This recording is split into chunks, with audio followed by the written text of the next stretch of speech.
Hi, welcome to Dish the Dirt. Today I'm talking with Dawn Allen from Peninsula Wildflower. Dawn farms and works from Bob's Garden, 50 acres at Boneo on the Mornington Peninsula with a view straight out to Bass Strait.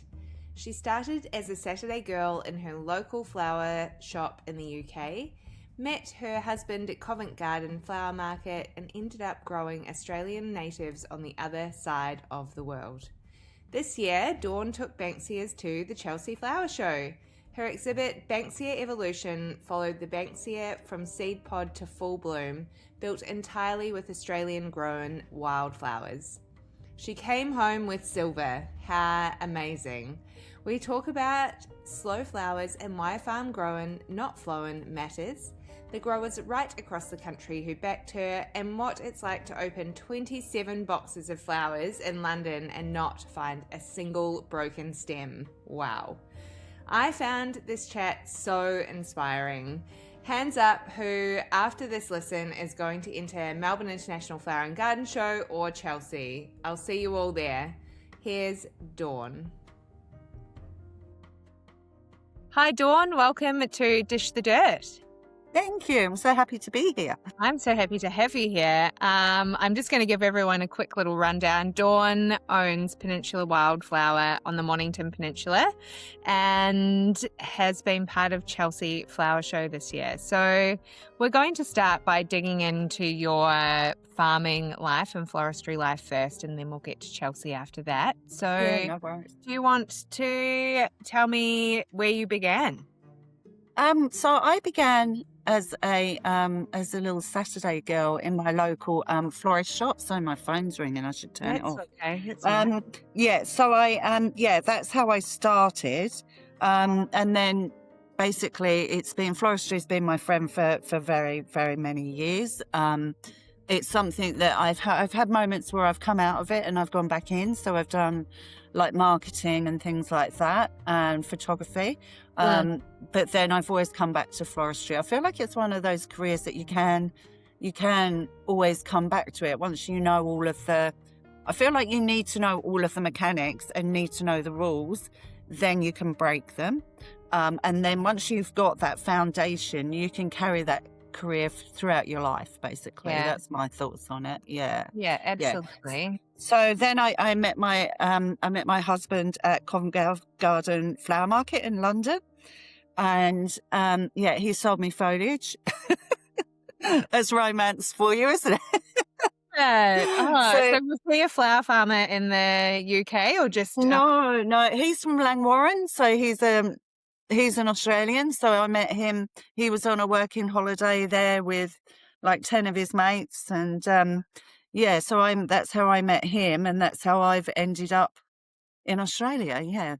Yeah. So Were you London based? Sorry. Okay. So just outside London. Yes. Yeah. So and then I used to freelance for a lot of florists in London, and I used to do a lot of corporate work and a lot of some high-end work as well. So I was lucky. I've done the whole range with my floristry. Yeah. So you met, and then how did you end up on the Mornington Peninsula? Well, that's where his family are. So his mum was here. So, and he always, they had a holiday home in Rye. It was always, he loved the peninsula. So we ended up on the peninsula. I freelanced for a lot of florists on the peninsula. So I started doing that. And then I did, because I love horses. So I did a stint at horseback winery tours as well. Wonderful. So, but then always came back to flowers. And then we had a lady that used to come into one of the shops that I worked at, and she used to bring a load of natives in. Well, they're not, a lot of them are Protea and Banksia, a lot of wildflowers, let's say, she brought in. And she had a gig where she went to the local farms, picked them, and then she took them out to the florist. And I was just like, oh, that would be so nice to do. You'd be outside, I could take my dog. It would just be a nice way of doing it. And for me, I think at the time, because this was like 15 years ago, these flowers were seen as being daggy. They weren't popular, like a King Protea was $3, they were not, a mixed posy was like $5, but from my eyes, not being around them all the time, I was just amazed. And it was a kind of, for me as well, it's like, well, these flowers, it's hot and they're still doing fine. Yeah. You know, they're really structurally amazing. They last for ages. They dry. What's not to love? So that became my love affair with wildflowers. Yeah. Yeah, fabulous. And in that time, was that when you inherited someone's garden, Bob? Well, we were sort of like picking from another garden, another florist and I were picking from another garden. And then we heard about Bob's, and our business was sort of like getting bigger and bigger. We were doing a lot of wholesale posies. We were doing like 300 wholesale posies a week. Yeah, we hadn't gone into weddings and markets and events. We were just doing wholesale to start off with. So we were always looking for more properties because we were going up to Monbulk to Flora Pacific. We were picking flowers up from them at one point. So we were looking for local, and then we found this one, and the people that were working on it, they were like, oh, it's too much like hard work. We're kind of like done with it. So we said, well, we'd be really happy to take it over if, you know, like if you've had enough. And they'd had enough, and we met Bob, got on really well with Bob, and was just like, yeah, let's work from here. So that's how it started at Bob's Garden. Yeah. And we lost Bob a little while ago, probably about 10 years ago. And I only met him 3 times, I think it was. But Okay. he was a gent. He was like a proper gentleman, you know, like he won the Australian Order. He was a leader in in his field, you know, with medicine. He was a lovely, lovely man. And that's Yeah. why we called it Bob's Garden.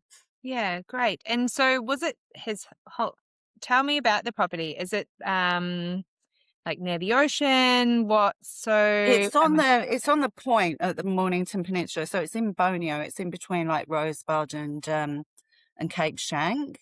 Yeah. So it's kind of like you can see, like I'm looking out the window in front of me now, I can see Bass Strait.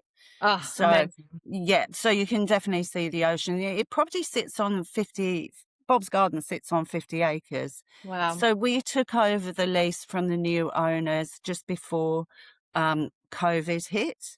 So we Okay. took the lease on for the whole property, and on the property we do agistment with horses. We have tiny homes, and we have Bob's farmhouse, which is like an Airbnb, and then we have the flower garden.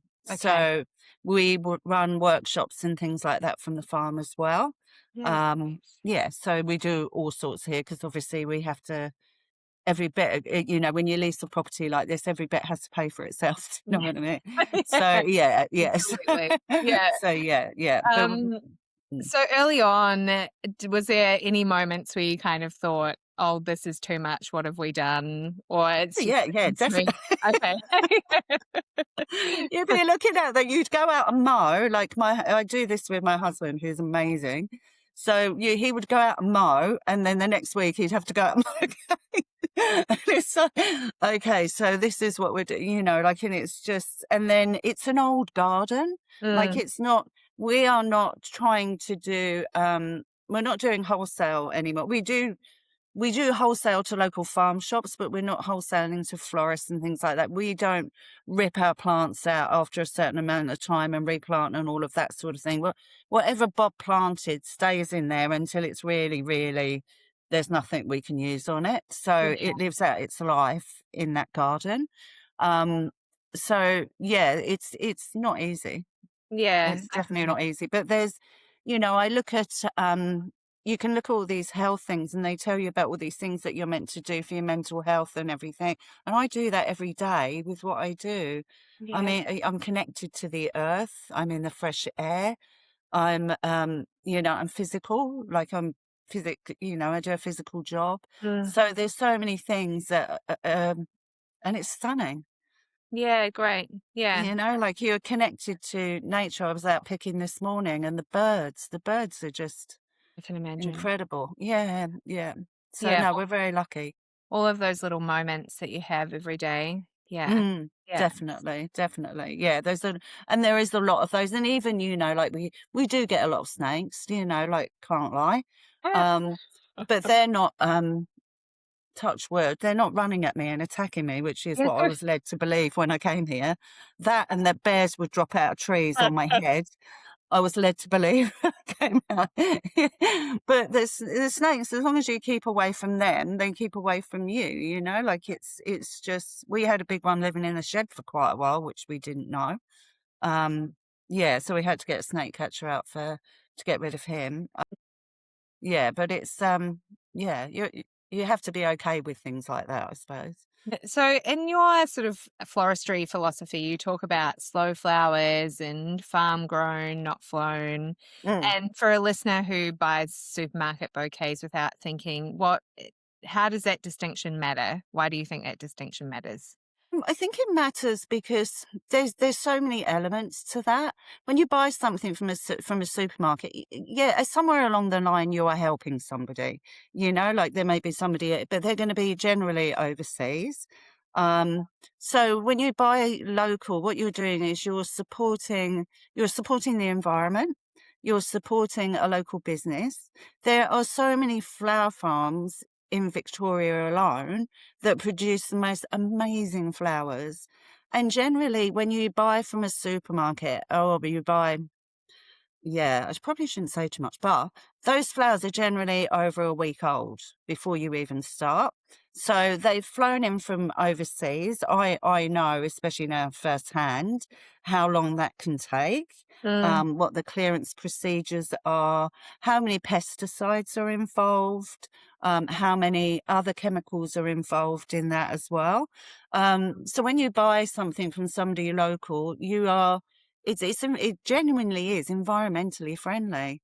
And a lot of the time, a lot of people like myself and a lot of the other wildflower farmers, they don't put their flowers in plastic.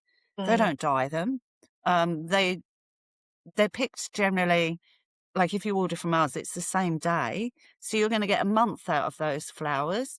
And then they're going to dry. So, you know, especially with wildflowers, even with other flowers, there's so many incredible flower farmers out there. And it's not the easiest job. It's very rewarding, don't get me wrong, because you can actually physically pick what you've what you've put into the earth. And, you know, even when you grow your own veggies, we all know how amazing that feeling is. So, but then for somebody to then buy their produce and enjoy them, it's a great thing to do.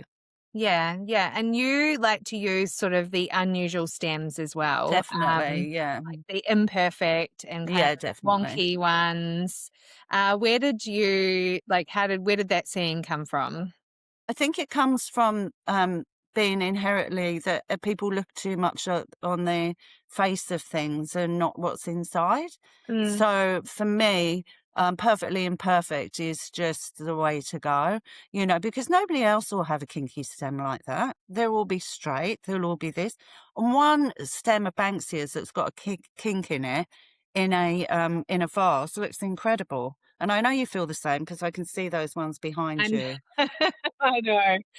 I have always been drawn to the weird and wonderful stem. Yeah, yeah, exactly. You're not gonna get that anywhere else.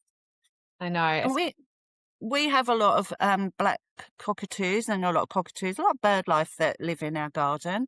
And they get our banksias and, you know, yes, they eat them, you know, but it's a food source for them. And sometimes they eat them and they eat half of them. And it's incredible. You can see all the inside. And I like to use things like that as That's well, because great. I think it's giving you a different viewpoint on something that you've seen. Yes. But this is a different way of appreciating it. So yeah, very into that. Yeah, that's so cool. Yeah. Yeah, and that's kind of comes from having a florist eye too and a design eye for things, I think, when you can see how you can use those odd stems. Yeah, definitely. Yeah. So has there been a moment on the farm or in your floristry career, apart from Chelsea, which we're about to get to, that has stopped you in your tracks? There's been, you know, like literally there's so many when we took over the lease on this place, that did, you know, like that feeling of hope and, you know, like the challenge of it, that was stopping in your tracks. I was out this morning and because I've been away, um, the girls have been picking and the business has been running the same. But the Banksias, they left them alone. Well, they're looking incredible. So that stopped me in my tracks this morning. I just stopped and I was like, oh, look at you, like they're just Yeah. beautiful. And the sounds, the birds and everything. Yeah. Yeah, so many. And then like doing Melbourne, the Flower and Garden Show, we've had a few moments there where that was just, we won the spirit of the show there. That was a lovely Oh, moment. amazing. Yeah, so that was great. And, that was off the back of, they had somebody that couldn't come and do a demonstration for whatever reason. And I just got up there and did it and they were really appreciative. And, like that was a lovely moment because I didn't have time to think about it and I Mm. didn't have time to stress too much. I just got up there and was me. And Yes. that was a lovely moment. I had so many people coming up to me afterwards and yeah, Wonderful. so there's loads. Yeah. What year Uh, was uh, that, Dawn? When did you sorry? do that? When was that? Oh, that would have been, gosh, but it might have been the one just after COVID. I've got the Okay. award down in the shed, so Yeah. that'll have the date on it. I want to Yeah. say 24, maybe 24 or 23, Okay. something like. Because we entered a competition in there, and it was a table centre one that you had to do, and so we did what we do. So we got a Banksia coccinea stump, and we put antlers on either side, and we did what we did, like it was very us. Yes. And we actually won that year, so we won that for that competition, and our award was to fill the 20-meter space as you go into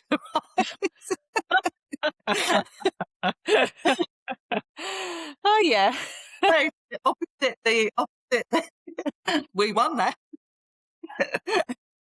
So that big place opposite where they sell the fresh flowers, we did that for, I think it was 3 years running. Okay. And we filled that space. And they were great moments as well, like we were Mm. lucky we had, we have vintage vehicles and things like that we can use as well. So Yeah, we fabulous. drove those in there and yeah, we did some collaborations with like Protea and people like that. So that was Mm. great. And yeah, they were good moments Cool. too. Do you Yeah. think you'll bring your Chelsea exhibit to the flower There show? have been talks of that. Oh, So great. yeah, that I did offer to do that when I spoke to them before I left. Yes, So wonderful. yeah, so we'll see. And I am strongly encouraging my girls to enter the flower arrangement competition Yeah. here as well. Yeah, Yeah, yeah, it's pretty fun, and you do get a yeah, lot from it, I think. Just even being part of that yeah, community is so great for that week. yeah. It is. You get a It's a great. family for a week, a new family. Yeah, it's lovely, and it was the same at Chelsea. Like these people, florists are gorgeous. Plant people are gorgeous. We had such great times in both. So yeah, So yeah, that does definitely. bring us to Chelsea. Mm. How does a farmer florist from Borneo end up competing at Chelsea? How did you get, how did it come? So after doing Melbourne for yeah, because we did it, I think it was 3 or 4 years in a row. So Mm. after doing that, I was like, oh, if we do Melbourne, surely we could do Chelsea. And I was like, surely that's the thing. Surely we can do that. So they have like a thing on their website where you can apply, basically. So then I just put in an expression. I think it's like an expression of interest. And I don't know whether they then go through and decide who they're going to ask to apply. But we got asked to apply the year before last. So Okay. they came to us and said, this is the brief, like there's 2 areas you can apply for both. Mm. When you apply, you have to get drawings done. You have to do all of your mechanics. You have to do your budget. You Wow. have to do your it's step by step how you're going to design it, step by step how you're going to pull it down. Mm. You have to list all of the varieties of things that you're going to use, and obviously there's things that you can't use. Mm-hmm. So we did all of that the year before last, and I got an email to say, you were number 11 out of 10. If somebody pulls out, will you do it? And I said, yes, of course. Whenever, just let me know and I'll do it. So we didn't do Melbourne because of that fact. Yes. And then it came to this year's one, and I got the same email with the brief. Yes. And so I applied for the two areas. One was like a 5 by 5 meter space, and one was the floristry laboratory, which we got into. So the bigger space we didn't get into again. But then I got the next email, and I just kind of like thought, oh no, we're not, I'm not in. And it was, you've been accepted. Congratulations, you're one of Wow. 10. Yeah. And this was in it was just before Christmas. So you apply in about, I think it's about August or September. Okay. And then so then you go through that whole process of getting all of your, ducks in a row and all of your specifics and everything down. And then they let us know just before Christmas that we were in. Yeah, great. What Or did that I that was feel in. like? I was kind of like, do you know what? I was going to do little beauty market in the morning. So I'd got up and I was a little bit sort of like drowsy and everything. And I was like, oh, and I opened the first one. I just purely presumed that the second one would say the same thing. And then I opened it and I kind of read it, and then I was like letting it sink in and letting it sink in. And I didn't say anything to my husband until like 3 hours later. I was like, we're in, so yeah. But I turned 60 this year, and I was just like, do you know what? I'm going to do it. I am going to do Great. it. Yeah, Yeah, you so did that was good. such an amazing job. How did you Yeah. come up with Banksia Evolution as your answer to the theme? Okay, so we fairly early on, even before I found out, I'd had approached Craig at East Coast Wildflowers. Okay. And I'd approached him and I'd said to him, I really want to do this because, like I'd followed him on socials for a while and just loved all of his flowers and thought, that with a mixture of everything else, I think could be incredible. And he was like, do you know what? Yeah, let's do it. But it has to be 100% native, Australian native. So then it was always going to be Banksias because they are like, they're there and people do like them, but they don't have that following that a King Protea has. And I don't really get that because like a Banksia speciosa to me is just like, oh, it's just divine. So, so it was always going to be Banksia. And then we were looking at what was going to be in season. We were looking at, because of the science lab theme, we were thinking, well, Banksia seed pods are incredible. Yeah, So what we can do is we can do them from seed to plant to flower, to full bloom sort of thing. And then what we can do is add all these other Australian wildflowers in there as well, just to create movement and texture. So that's how it sort of like came about. And then because I was looking at that was what I was thinking. Then the steel tubing and hosing and everything, I kind of like felt like that was the life force coming out of the seed pods into the flowers and the full bloom, that it was like that transition and that flow of life. So that's how that came about. Yeah, great. Yeah. It was so beautiful, the end product. And I will Thank put you. some photos up of it when this episode goes out so that everyone can see if they haven't seen already. But how did you have to convince anyone that Australian natives needed to be there, or right from the get-go, the organisers were happy? They were super happy because, like at Chelsea, Leon Kluge has done very well in consecutive years at Chelsea. He showcases all the Proteaceae of South Africa.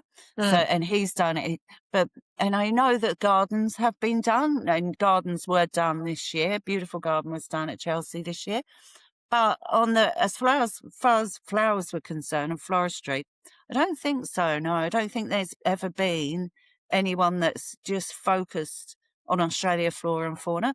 And I think, like even when the judges came round, they said, what you've done, we couldn't have done because we don't know how to work with these flowers, like they're so big and bold and, like they're not going to, they're not the easiest to use. Let's put it that way. Yeah, yeah. So Yeah. from when you found out at Christmas time to Chelsea, what did that time look, and how much preparation did you have to do to get those flowers over to London? Yeah, how did that look those few months? Okay, so those few months, like it started with what we did first off was we commissioned somebody to build a frame for us that was exactly the same frame. And so we collected all of the things that we needed so that we could prepare. I could, like I did that 4 times. I did that arrangement before actual Chelsea. Through Craig at East Coast Wildflowers, we were connected to the Musson family at Wayfex. Okay. And, like Cassie at Wayfex, she's just incredible. Like the whole family got behind us. They came to Chelsea, like Craig came to Chelsea. I'm going to get emotional. They were Oh, just so incredible. I yeah. cannot tell you. And the flowers that they sent me, and then they contacted other growers in the same state as them, and they just came on board. They provided product as well. Yeah. And we ordered a little bit over, like just in case there was any damage or anything. And what I got was just, honestly, it was insane. Some Wow. of the gum, the seed pods, the different type, like the flannel flower traveled really well. Sturt desert peas were there. All of the paper daisies traveled really well. The kangaroo paw, the banksias were insanely incredible. And they just all, like, I think we opened 27 boxes of flowers or something, Gosh. and we did not have one bad stem. Not one, That's not amazing. one broken stem, not one bad stem. And as we were taking them in, we had, like there's florists that are on that sort of like global stage, like Frida Kim and Wagner and people like that, Hamish Yes. Powell. And they just came in and they were like, oh, what are they? What are they? And it was funny because Hamish Bell came and he saw Craig and fangirled over Craig, which was quite funny. But yeah, the flowers, everybody was, they just kept picking them up and saying, what are these? What are these? Where can I get them?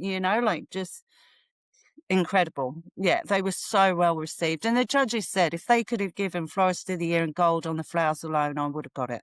Yeah, great. What an amazing feeling to be able to Yes. represent like all of Mm. those incredible farmers as well. Yeah. And Yeah, they put their faith in me to do that. And, like that's a lot. And also, like Australia's been so good to me. Like yeah, it's been so good to me. This was just like a little bit of an homage, and the flowers have been particularly good.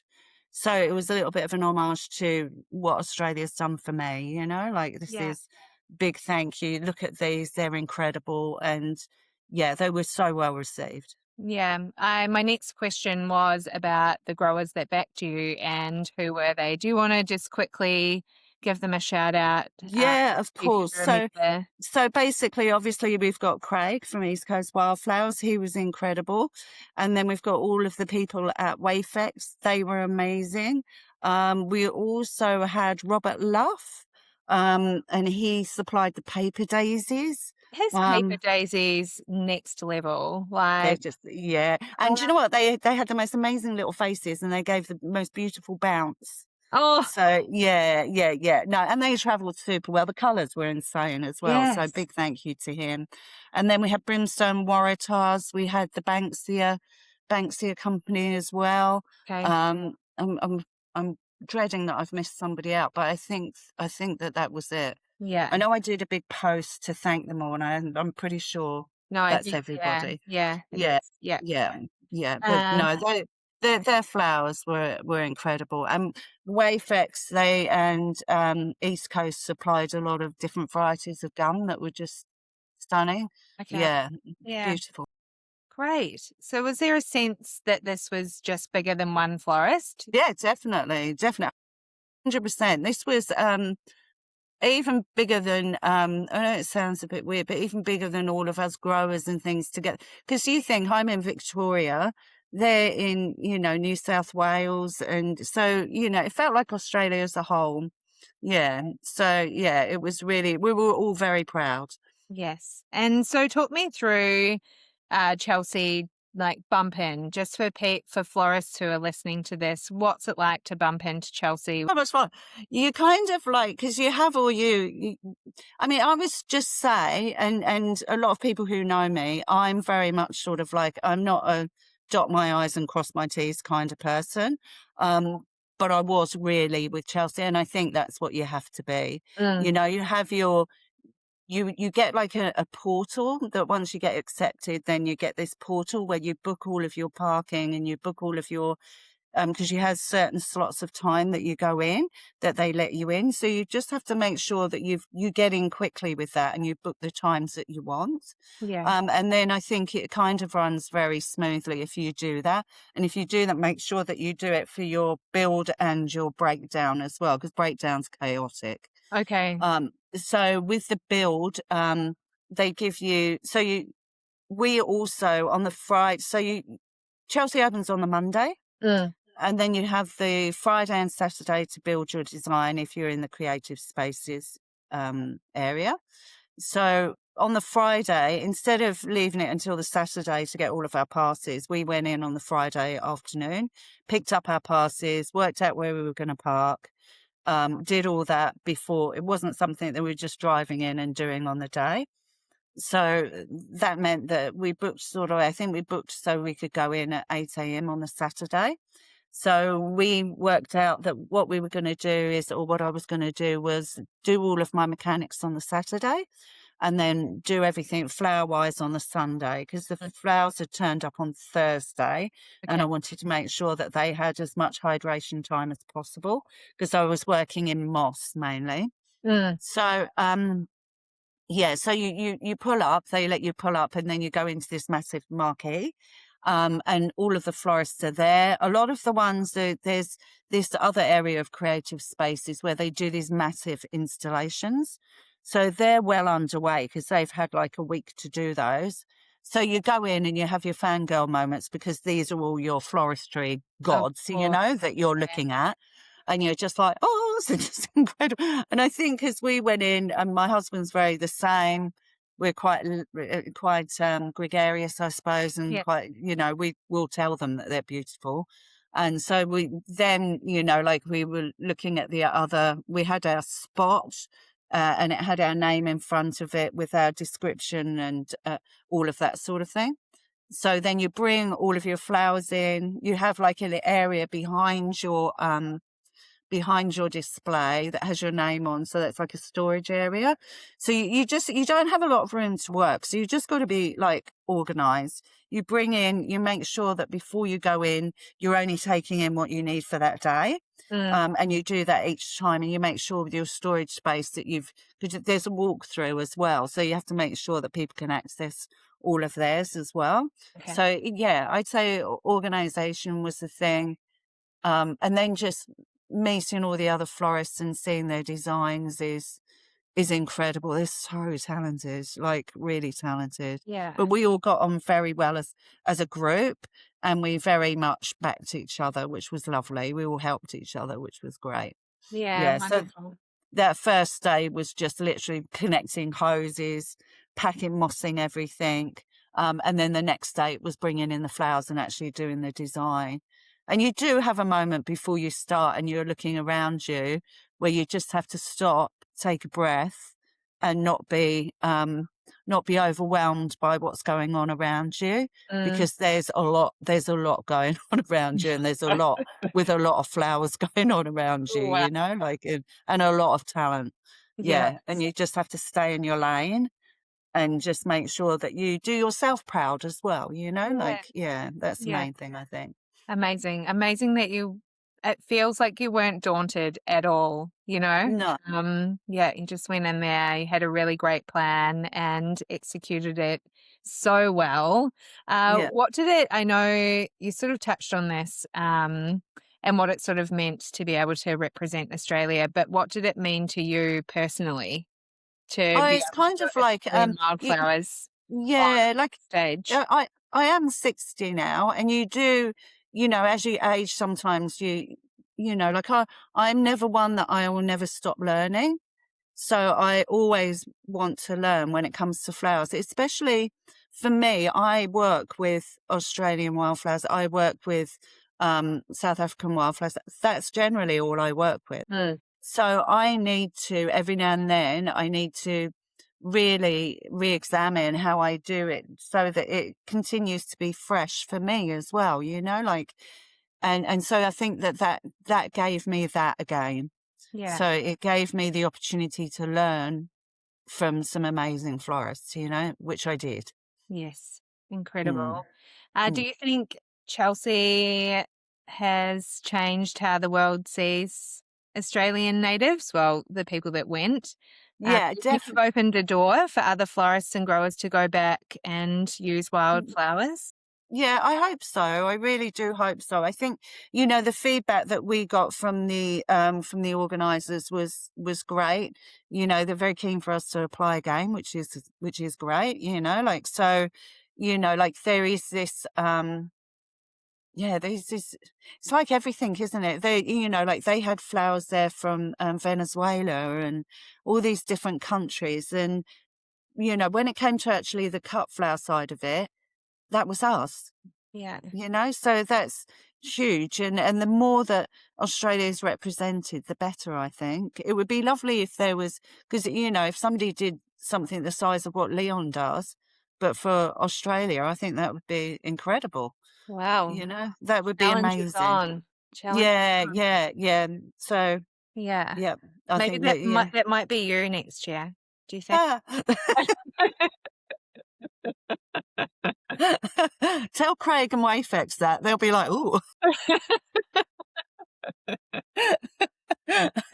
No, so I hope that it does, and I hope, because there's some stunning Australian florists, like incredible with what they do as well. So, yeah, it would be insane. Like, and there are, when I was there was a lot of different, there was worldwide florists there. There was a lady from Japan 2 doors down from me, not 2 doors, but there was people there from Iceland. There was Wow. all different nations. So yeah, it would be great if Yeah. we were represented again. It was good to see the garden. That was incredible as well. So, and there was also a lot of Australian landscapers working on gardens at Chelsea. There was a lot. Yes. Yeah. I think So good it's on really them. well represented for landscape. Yeah, Isn't it? definitely. Yeah. So you did this with Marty and Emma, and what were those last kind of hours like before the judging?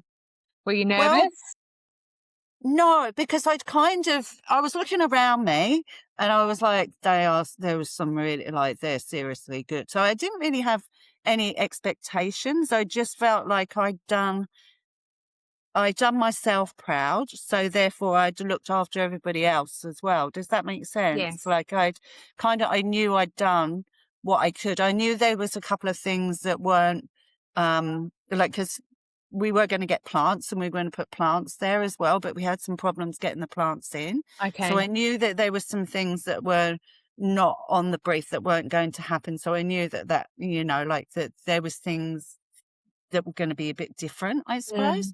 But then we'd added things in that we didn't think that we would be able to get. So there was a bit of sort of like a bit of seesaw going on there. Yeah.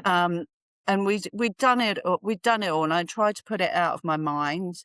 And I'd gone in on the Monday to water, as you go in every morning. You get like between 6 and 7, you can go in and refresh and water. So we went in every day and did that. Yes. So I'd gone in on the Monday to do that. And I was talking because there was a lady a couple of down from me because a few of us connected through socials before Chelsea. Great. That had actually qualified to get in. So we had, like we chatted beforehand, which was lovely. So I'd said to her, because she was always in early and I was always in earlier, and I was like, oh, you look lovely today. Look at you. And we were chatting. And she said, you haven't even noticed, have you? So I said, no, what? So she said, look. So she said, I thought they present it to us. So she said, look. So she'd got a silver. I was like, oh, look at you go. You've got silver. That's so good. And we're like, and so she, do you know what you've got? I'm like, no. So I'd walk back down. And then when you walk down, like the silver-gilt does look like gold. Wow. I was like, oh, and then I picked it up and I read it and I was like, oh my goodness, because they don't give medals out every year. Yeah. Like they don't, there was such a high caliber apparently this year that I think everyone got a medal, but that's not the case every year. Yeah. Yeah. So Incredible. What did that feel like? You didn't cry or anything, or you were just a bit blown away? Yeah. and then there was such, formed such bonds with the people around us that you were just so happy for the ones. Like the girl next to me, she was lovely, Jade. She won Florist of the Year and gold, and what she did was incredible, and I was so happy for her. She Yeah. was such a lovely person, and she's been doing it for a few years and got silver-gilt for a number of years before she's got gold and florist of the year. So she's, like she's put in the hard yards. Yeah. She's a floristry teacher. What she did was amazing. Like it was stunning. Yeah. And well deserved. And there was a few that were like that. So we were kind of like all congratulating each other, which was lovely. Yeah. Yeah. Yeah, it's so great when you do shows. Well, I've only experienced the Melbourne Flower Show, so I just know that feeling that you sort of have and chatting to everyone during the week and how much you kind of do form that bond with each other. Yeah. And I can only imagine that it's amplified when you're in a space like Chelsea. Yeah. Yeah. After the whole experience, out of all of Chelsea, what was the single highlight for you, and what's the moment that you'll carry with you? Do you know what? I think it was I don't know whether there was a single moment because there were so many moments, like there were so many moments when people would just, like you'd be, because they said to you, stay by your design. The judges are going to come around and talk to you, and you'd be near your design, and then you could hear what the public was saying about your work. That was lovely, like it was really nice to hear their comments, because they didn't know who I was. Yes, yeah. So it was lovely. So that was really nice. I feel like that feeling, even when you put your first flower into your design and then it starts flowing and you go into this sort of like Zen mode where it's just sort of like all coming together. That's a beautiful feeling. The feeling of, people just being so blown away by the flowers that we had. Yeah. The amount of times I stopped because all the people were walking around and they'd come, what is that? What is that? That's incredible. What is that?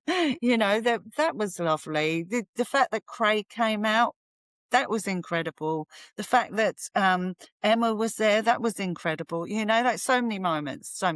Yeah, wonderful. Well, thank you so much, Dawn, honestly, and congratulations. It was out of this world beautiful, and thank you for putting wildflowers on the map. That was Dawn Allen from Peninsula Wildflower. Thank you so much, Dawn, for being on the podcast. You can meet Dawn at Wildflowers Australia Conference coming up in August, or follow along on Instagram to find out what she's up to next. Head to the show notes for photos of Banksia Evolution. If you haven't seen it yet, you'll want to. It's also on our website at dishthedirt.com.au. Dawn was quick to share the credit, so here it is again. Craig Scott at East Coast Wildflowers, Cassie and the Musson family at Wayfix, Robert Luff and his Paper Daisies, Brimstone Waratahs and the Banksia Co. Flowers grown here, sent to London, and every stem arrived perfect. Next time you're buying flowers, ask where they were grown. Farm grown, not flown. Thanks for listening to Dish the Dirt. I'll see you next episode. And in the meantime, please go and share this with your friends and give us a review on Apple Podcasts. It really does make a difference. Keep being blooming fabulous.